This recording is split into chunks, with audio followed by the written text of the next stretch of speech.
వచ్చి యేసయ్యా యేసయ్యా నాకు 16వ తేదీ ఎగ్జామ్ అయ్యా, నాకు 16వ తేదీ ఎగ్జామ్ యేసయ్యా, 16వ తేదీ నాకు ఎగ్జామ్ యేసయ్యా, ఇదిగో నా కన్నీళ్ళన్నీ ఈ గిన్నెలో నిండిపోయినాయి యేసయ్యా, ఏడ్చి ఏడ్చి అయ్యా, ఒకరోజు చదవలేదు యేసయ్యా, ఒకరోజు కూడా నేను బడికి సక్రంగా పోనయ్యా, ఒకరోజు కూడా నేను ట్యూషన్కి పోనయ్యా, అయినా నువ్వు నన్ను పాస్ చేసేయాలి యేసయ్యా, నువ్వు నన్ను పాస్ చేయకపోతే ఇక్కడ బతకలేను యేసయ్యా, ఇక నేను బతకలేను యేసయ్యా. ఆ కన్నీళ్ళన్నీ గిన్నెలో నింపబడ్డాయి. యేసయ్య వాడు ప్రార్థన విని, బిడ్డ ఏడవకురా, ఎందుకురా ఇలా ఏడుస్తున్నావు, ఎందుకు ఏడుస్తున్నావు అంటే, ప్రభువా ఒకసారి చూసావా ప్రభు నా కన్నీళ్ళు ఎలా ఉన్నాయి చూడయ్యా, గిన్నెలుగా నిండిపోయినాయి అయ్యా, నన్ను పాస్ చేసే యేసయ్యా. పేపర్లో నేను ఏమి రాకపోయినా, అర్థమైందా, పేపర్లో నేను ఏమీ రాయకపోయినా నన్ను పాస్ చేస్తావు యేసయ్యా, నాకు తెలిసి యేసయ్యా నువ్వు చేస్తావని ఆమేన్ అన్నాడు. వాడు టైం ఏమో కానీ వాడు ముందు కూర్చున్నాడు మంచోడయ్యి ఎగ్జామ్లో వీడు ఫస్ట్ క్లాస్లో పాస్ అయ్యాడు. హల్లెలూయా, చెప్పండి గట్టిగా. కొద్ది రోజులుగా మళ్ళా వీడు బాగా చదువుకొని ఉద్యోగం అవసరం వచ్చింది. ఉద్యోగం కావాలా, ఏం కావాలి నీకు, పెళ్లి కావాలి, ఉద్యోగం కావాలా, చెప్పు ఉద్యోగం కావాలి వీడికి ఒక టెక్నిక్ తెలుసు వీడికి, యేసయ్య దగ్గరికి వెళ్తే ఉద్యోగాన్ని ఇచ్చేస్తాడు. ఆమేన్. ఎందుకంటే మత్తయి 18:19 తాము వేడుకొని దేవుని కూర్చున్న భూమి మీద అది పరలోకం తండ్రి వల్ల మనకు అనుగ్రహించబడిన రాయబడింది. అగ్ని గ్రంథం 2:19 ఇది మొదలుకొని నిన్ను ఆశీర్వదించడం రాయబడింది. యోహాను సువార్త 14:14 నా నామమున మీరు నన్ను ఏమడిగినా నేను చేతులను రాయబడింది.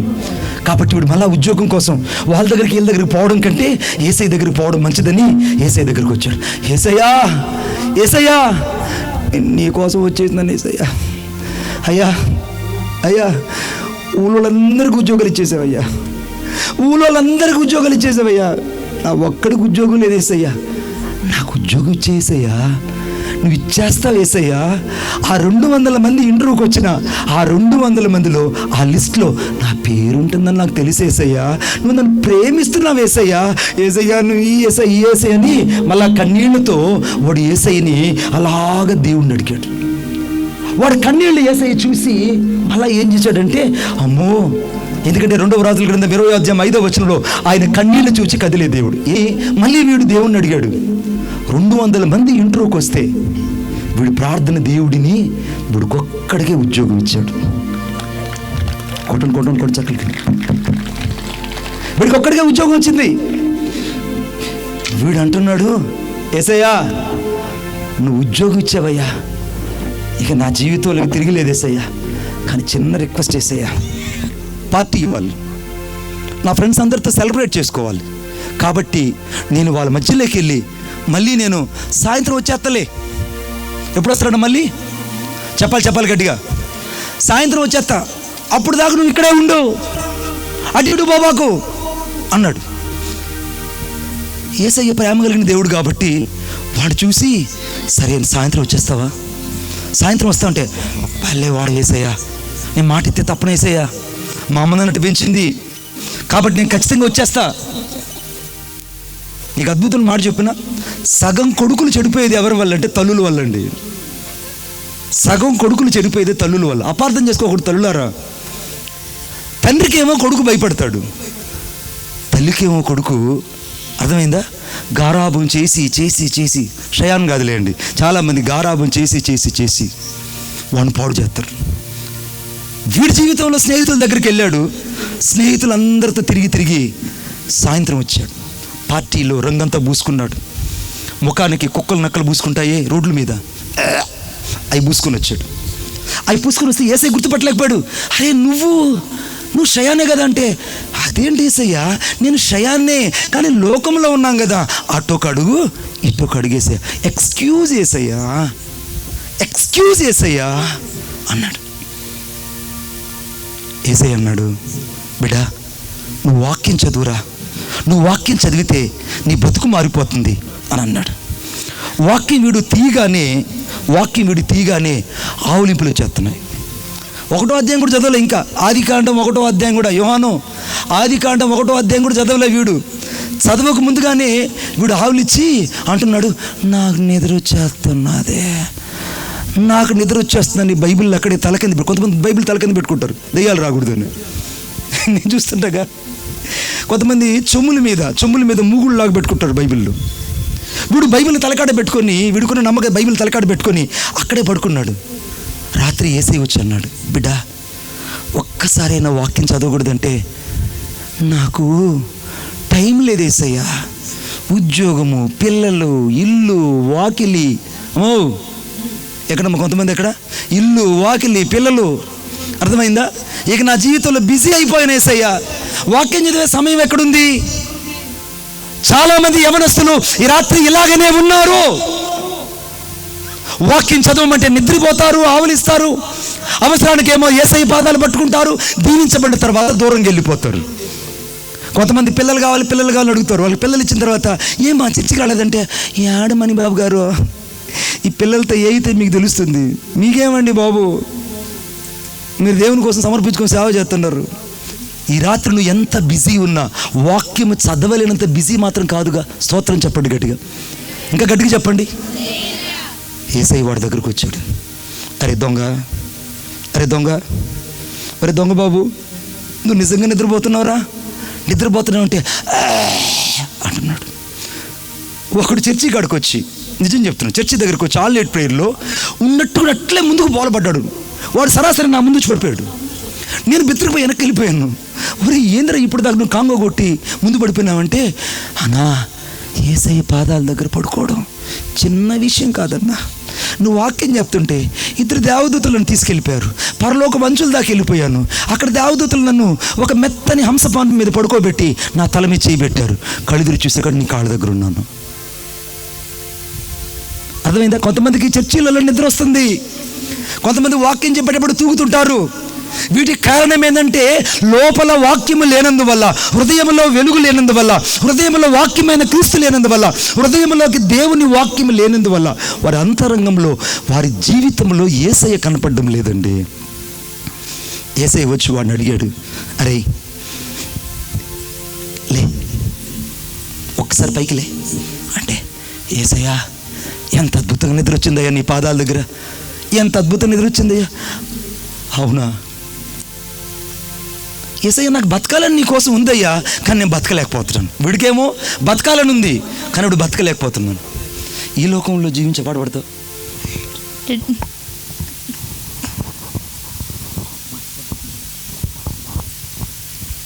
ఈ లోకంలో జీవించేదను నీ కొరకే దేవా,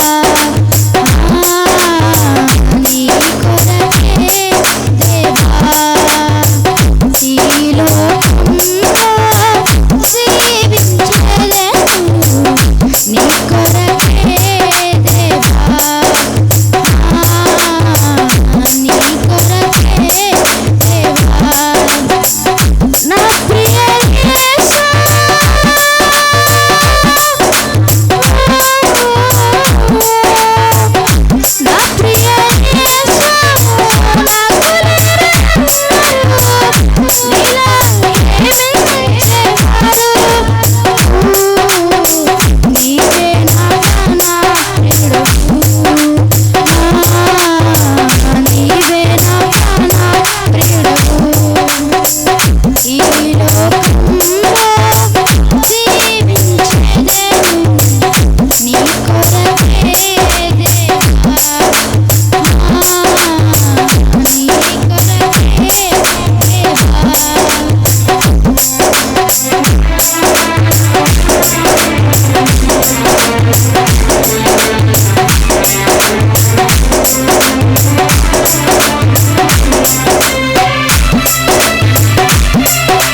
చెప్తాం ఒకసారి.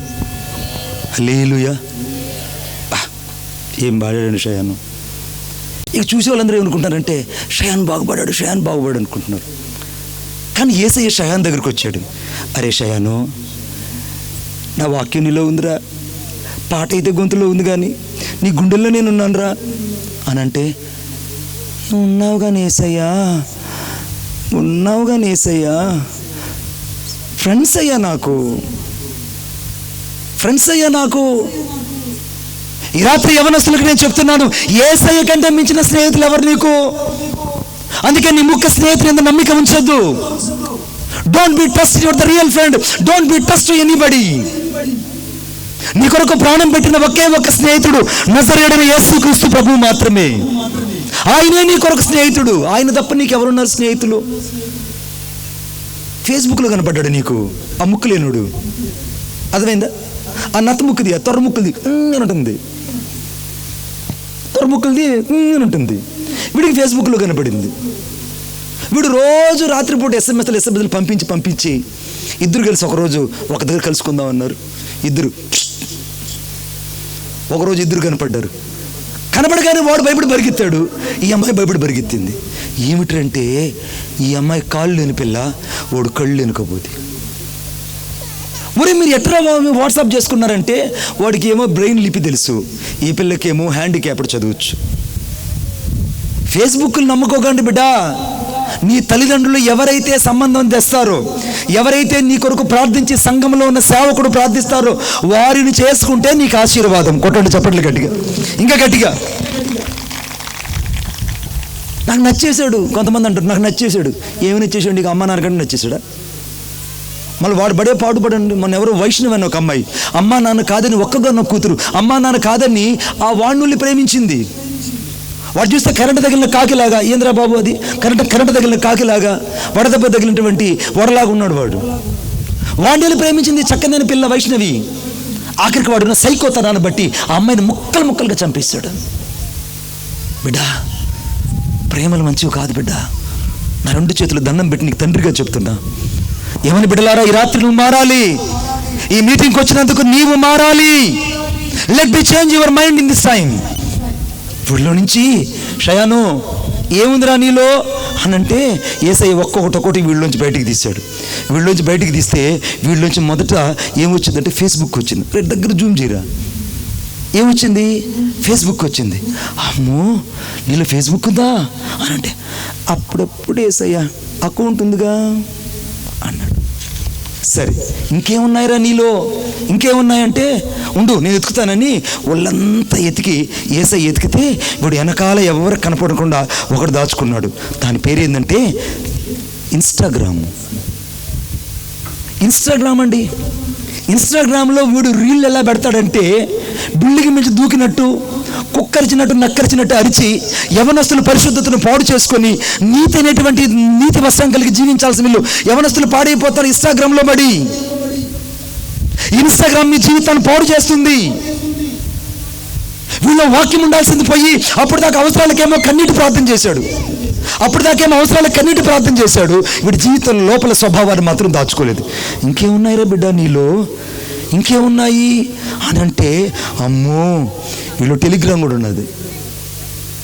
టెలిగ్రామ్ అంటే పోస్ట్ ఆఫీస్ టెలిగ్రామ్ కాదు, టెలిగ్రామ్ అంటే చాలా పెద్దది అది. ఆ టెలిగ్రామ్లో వీడు రాత్రిపూట ఓ రహస్యమైన జీవితాన్ని జీవిస్తున్నాడు. చాలామంది సేవకులు ఆ రోజుల్లో వాక్యం లేచి చదివేవాళ్ళు, ఇప్పుడు ఎవరు చదవడం లేదు. ఆ రోజుల్లో సేవకులు వాక్యాన్ని చేతపట్టుకొని వచ్చేవాళ్ళు, ఇప్పుడు కొంతమంది పెద్దలు మాత్రమే వాక్యం చేతపట్టుకున్నారు. మిగిలినంత కుర్ర పిల్లలందరూ సెల్ ఫోన్ పెట్టుకొని చర్చకొస్తారు, సెల్ ఫోన్ పెట్టుకుని మీటింగ్ పోతారు, సెల్ ఫోన్ పెట్టుకుని ఇప్పుడు కూడా వాక్యం జరుగుతుంటే వాడు తలంచుకుని సెల్ ఫోన్ చూస్తుంటాడు. నిన్నే నీలో ఉన్నవి రాత్రి బయటకు రావాలి. వీళ్ళన్నీ ఎతికితే ఇంకేమున్నాయిరా బాబు నీలో? బాగా పాటలు పాడావు, మంచిగా కన్నీటి ప్రార్థన చేసావు, చర్చిల్లో మంచి విశ్వాసం అనిపించుకున్నావు, అందరి దగ్గర మంచి పేరు పొందావు, అసలు నువ్వు పాడితే అసలు పరలోకం దిగొచ్చేసింది అనుకున్నావు. ఇంకేమున్నాయి నీలో అంటే, యేసయ్య అన్నీ పోయా యేసయ్య, కానీ ఆ ఒక్కటి మాత్రం ఈయన యేసయ్య అన్నాడు. ఏమన్నాడు వాడు? నేను చెప్పాలి మీరిద్దరు చెప్పాలి. ఏమన్నాడు? అన్నీ ఇచ్చేసాం యేసయ్య, ఆ ఒక్కటి మాత్రం మేము ఏం యేసయ్య, అది మాకున్నీ యేసయ్య. యవనస్తులంగా యేసయ్య మాకున్నీ యేసయ్య. నా యేసయ్య అన్నాడు, నాకంటే మించింది, నాకంటే ఎక్కువగా నువ్వు లోకాన్ని ప్రేమిస్తే నా ప్రేమ నీలో ఉండదు బిడ్డ. నీలో ఏముందనంటే యేసయ్య వాళ్ళ నుంచి బయటికి ఒక పెద్ద వాట్సాప్ చేశాడు. కొట్టు చప్పట్లు గట్టిగా. వాట్సాప్ వచ్చి ఇప్పుడు వీడు గుండెల్లో నుంచి, వీడి పొట్టలో నుంచి, వీడి వెనకల నుంచి, అర్థమైందా, 4 పక్కల నుంచి 4 వచ్చేసాయి. ఇక యేసయ్య అన్నాడు, అన్నీ 4 వచ్చేస్తే ఇంక ఏమున్నాను యేసయ్య అంటే, అప్పుడు యేసయ్య చెప్పాడు, వీటన్నిటి స్థానంలో నీకు దేవుని వాక్యం ఉంటే చాలు అన్నాడు. కొట్టు చప్పట్లు గట్టిగా. నీకన్నిటికంటే ఎక్కువగా దేవుని వాక్యం ఉంటే చాలు. అందుకే యవనస్తులు దేన్ని బట్టి తన నడకను శుద్ధీకరించుకుంటారంటే నీ వాక్యమును జాగ్రత్తగా చూసుకుంటూ బట్టే కదా. యవనస్తులు ఈ రాత్రి నీ నడకను శుద్ధీకరించుకోవాలంటే ఒక యేసయ్య వాక్యం మాత్రమే. యవనస్తులు ఈ రాత్రి మారు మనసు పొందాలి. చాలా మంది పెద్దలు మారు మనసు పొందాలి. చాలా మంది జీవితాలు మార్చుకోవాలి. సెల్ ఫోన్లో పాపపు అలవాట్లు మానాలి. సెల్ ఫోన్లో చీకటి అనగా సంబంధాలు తెగిపోవాలి. బతుకు మారాలి. ఈ అంజూరపు చెట్ల కింద దాక్కున్నట్లే ఈ రాత్రి నువ్వు ఎక్కడో దాక్కొని ఉన్నావు కదూ. యేసయ్య చెప్పాడు, వీటన్నిటికంటే ఎక్కువగా నా వాక్యాన్ని నీ దగ్గర ఉంచుకో బిడ్డ, నీ గుండెల్లో ఉంచుకో, నేను ఎప్పుడు నీతో ఉంటాను అనగానే వాడు ఆ రోజు నుంచి కన్నీళ్లతో ప్రార్థన చేసి దేవుని కోసం మంచి సువార్తికుడు అయ్యాడు. కొట్టు చప్పట్లు గట్టిగా, ఇంకా గట్టిగా, ఇంకా గట్టిగా. మంచి సువార్తికుడు అయ్యాడు. ఈ రాత్రి నా యేసయ్య నిన్ను ఒక మంచి అద్భుతమైన వ్యక్తిగా నిన్ను ఆశీర్వదించాలని ఆ అంజూరపు చెట్టు